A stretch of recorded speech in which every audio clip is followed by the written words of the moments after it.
Alright, welcome back to my YouTube channel. I'm Mondays Vlog. Ito, talagang mainit, matindi na naman mga kaibigan. Itong ating tatalakayin tungkol dito sa matinding pag-aresto kay Kibuloy. But sa puntong ito ay gusto ko pong ibahagi sa inyo ang nilalaman ng gulong ng video na yan na ipapanood ko po sa inyo. Kumpirmado na mayroon na namang ilalabas na warrant of arrest galing po diyan sa korte sa Davao. Nako po, ay lang warrant of arrest na ito tuluyan na at wala ng lusot para ikulong sa tunay na rihas na bakal itong si Kibuloy kapag nahuli. Hindi na po ito usapan Senado, mga kaibigan, dahil ang pag-uusapan po natin dito na mainit matindi ay itong warrant of arrest na mismo galing sa korte. Yan po lahat, mga kaibigan, at marami pang iba ang ating tatalakayin. Kung bago pa lang po kayo sa aking maliit pa na YouTube channel, inaanyayan ko po kayo, please subscribe, sabay-sabay po nating i-like ang video na ito kung nagustuhan nyo po. Ako'y muling nakikiusap, mga kaibigan, kung pwede lang, patapusin po nating panoorin ang kabuuan ng vlog na ito at nang sa ganon, lubos po nating maunawaan. Heto na, kaibigan, samahan nyo po akong panoorin.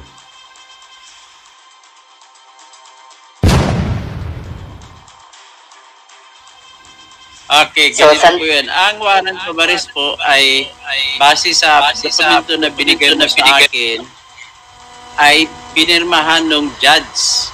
At ang judge na pumirma ay judge dito ng Davao City. So, bubuksan ko ulit ang dokumento ha. Ang pumirma si Dante Bagyo, presiding judge ng Branch 12 ng Davao City Regional Trial Court.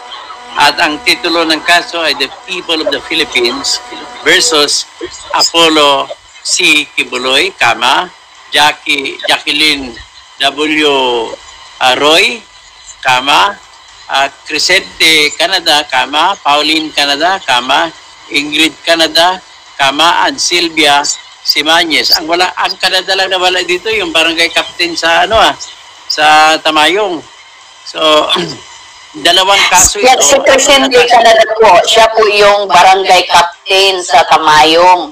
Siya po na, okay. Opo, anyway, siya po. Ang kasong binanggit ko ay kaso na violation of others acts of child abuse na nakalagay dito under Section 10, Paragraph A of Republic Act 7610. Ngayon, pag marinig nyo, 7610. So, ang tandaan yung number na yan, ang ibig sabihin, child abuse yan.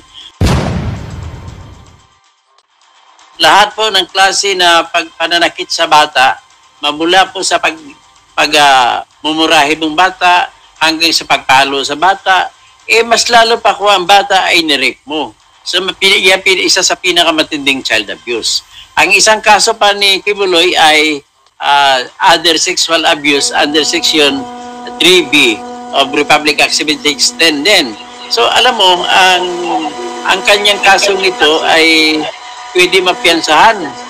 So, kung pwede mapiyansahan, ang problema nito, makakalabas siya kung may piyansa. Pasalamat na lamang tayo na may kaso po siyang isa sa Pasig City na sinampa. Ang tawag naman doon ay hindi yun ordinary na trafficking na ang parusa niyan ay na life sentence.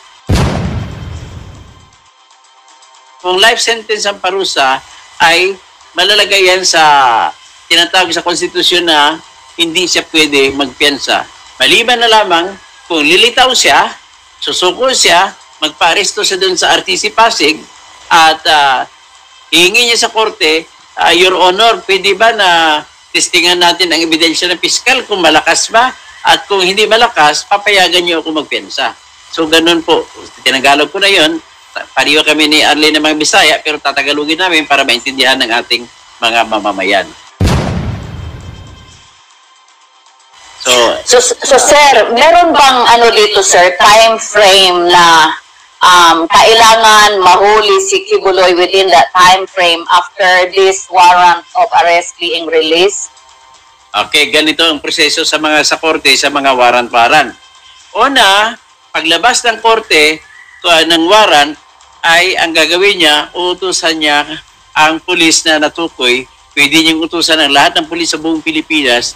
Pwede niyang utusan pati NBI. O di kaya, sasabihin ng korte ay to all law enforcers. Ibig sabihin, lahat yan, kasama ng mga sundalo dyan. Ngayon, ang warrant ay may sa loob ng 10 days mula matanggap ng pulis, ng opisina ng pulis, usually warrant section ng bawat police station. Within 10 days, dapat i-implement niya, hanapin niya yung akusado sa nakalagay na address sa warrant of arrest.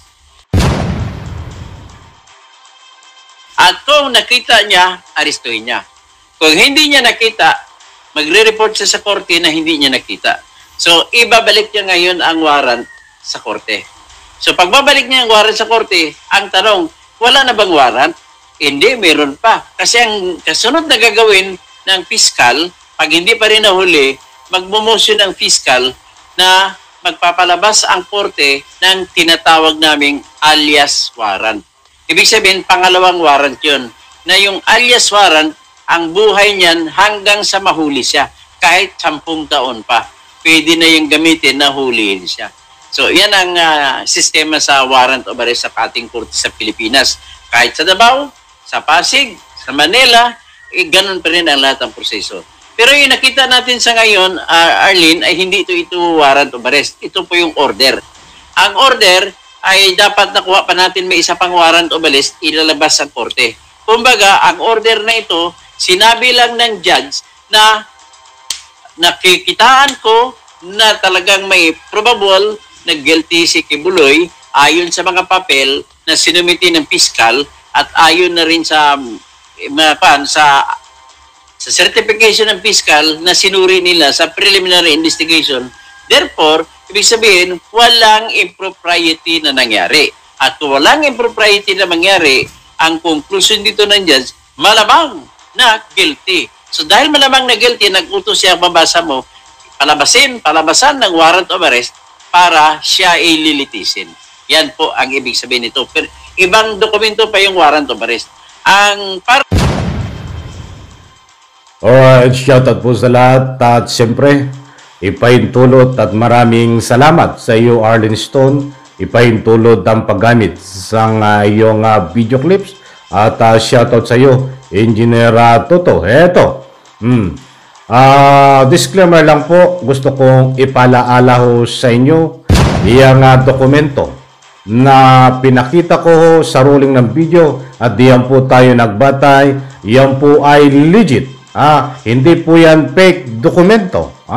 Hindi ko na iisa-isahin ho at hindi ko na ipapaliwanag kung paano napapunta ang dokumento na yan dito ho kay Arlene Stone.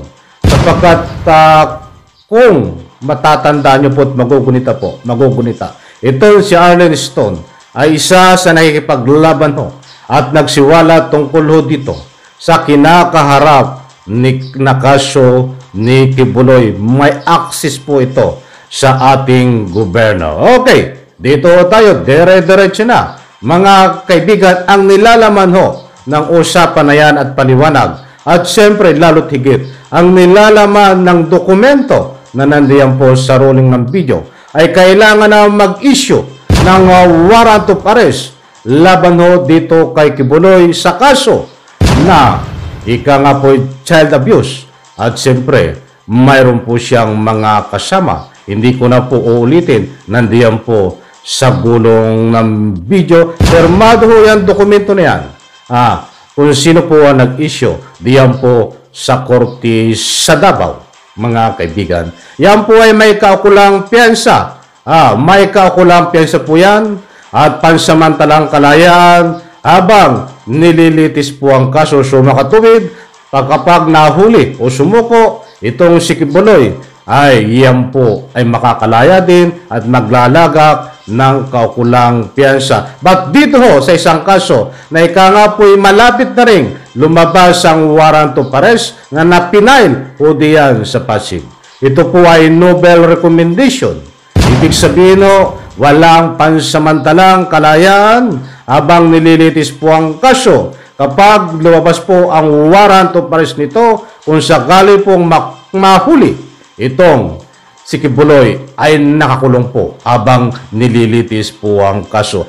Araw lang po ang pagitan niyan. Mas nauna pong isinampa ang kaso na child abuse diyan ho sa Davao. But ito po ay sinampa dito sa Pasig ang child abuse qualified trafficking. Yan po ang Nobel recommendation, mga kaibigan. Okay, maliwanag po.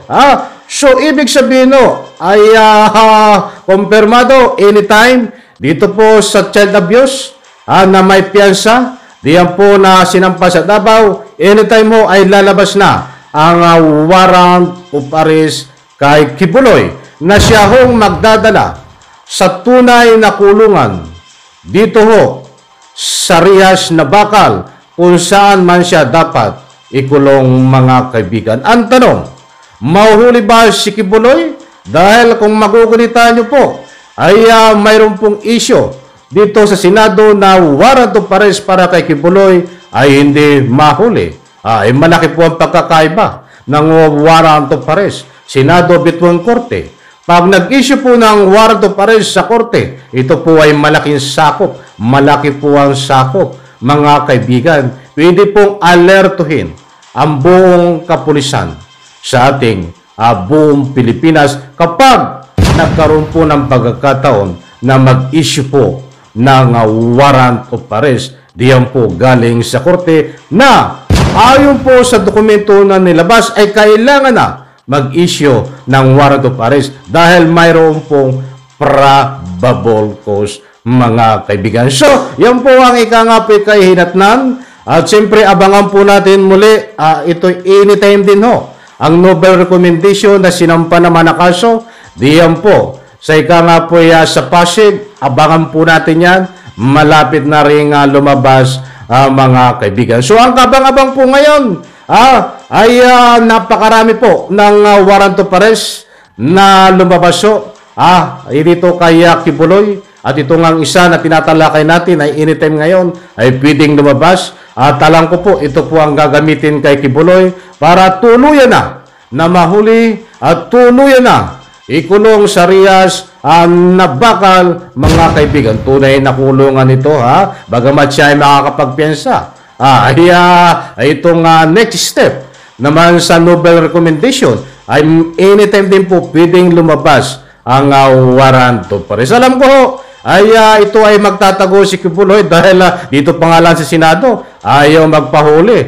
How come na dito pa sa korte mismo na galing ang warrant of arrest na ito ay matindi ng patindi ang warrant of arrest na ito, lalo na po dito sa huling warrant of arrest na lalabas na Nobel recommendation. Okay, alright. Abangan po natin ito, mga kaibigan. Yan po muna ang ibibigay ko po sa inyo. Hindi po tayo nagpapakalat ng fake news. Tayo po ay mayroong pinagbabatayan, mga kaibigan. Muli po, wag po kayong, kapag may pagkakataon po kayo, wag po kayong kalimutan magbigay ng kaunting public opinion. Punto de vista. Isang like lang po sa video na ito, mga kaibigan, ay sapat na. At siyempre, abangan mamaya, mainit pa na balita tungkol dito kay Kibuloy, mga kaibigan. Bye-bye, palakpakan.